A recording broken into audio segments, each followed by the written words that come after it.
पियाजे कौन थे? ये थे स्विस साइकोलॉजी, स्विस के मनोवैज्ञानिक थे। इनका टाइम पीरियड है 1896 से 1980, ठीक है।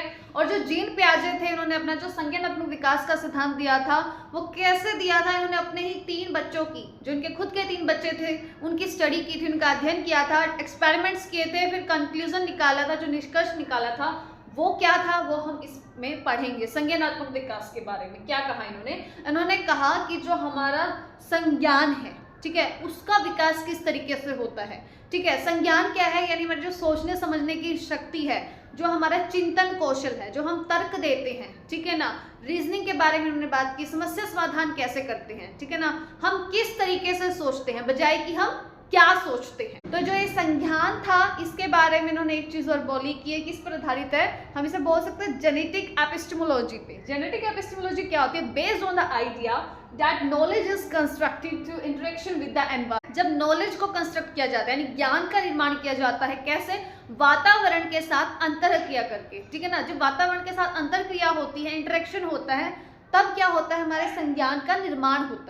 और इन्होंने क्या कहा कि जो हमारी इनहेरिटेड कैपेसिटीज होती है, वो एनवायरनमेंट के साथ जो है अंतरक्रिया करती हैं, ठीक है। इनहेरिटेड कैपेसिटीज यानी नेचर और एनवायरनमेंट को इन्होंने प्रेफरेंस दी।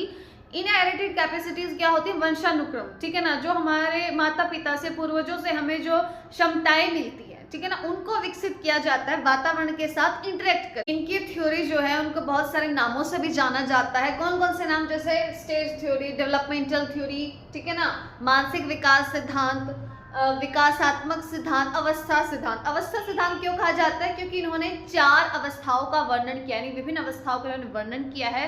और इनका क्या कहना है कि विभिन्न विभिन्न अवस्थाओं में जो हमारे परसेप्शंस होते हैं, यानी बच्चे के जो परसेप्शंस बने होंगे, ठीक है, जो उसकी अवधारणाएं होंगी, जो उसके थॉट्स होंगे, विचार होंगे, उनका जो ज्ञान भंडार होगा, ठीक है ना, उसमें बदलाव आएगा, ठीक है ना। इन्फेंसी में कुछ होगा, चाइल्डहुड में कुछ होगा, एडोलेसेंस तक कुछ होगा, ठीक है। और 15 साल की उम्र तक जो बच्चा है, उसका जो संज्ञानात्मक विकास है, वो बहुत ही हद तक विकसित हो चुका होगा।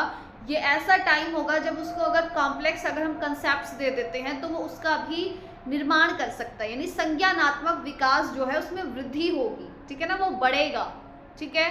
उसके सामने कुछ भी प्रॉब्लम आप रख दीजिए, वो उसको आसानी से सोल्व कर लेगा, प्रश्नों का भी निर्माण करेगा वो खुद ही, ठीक है।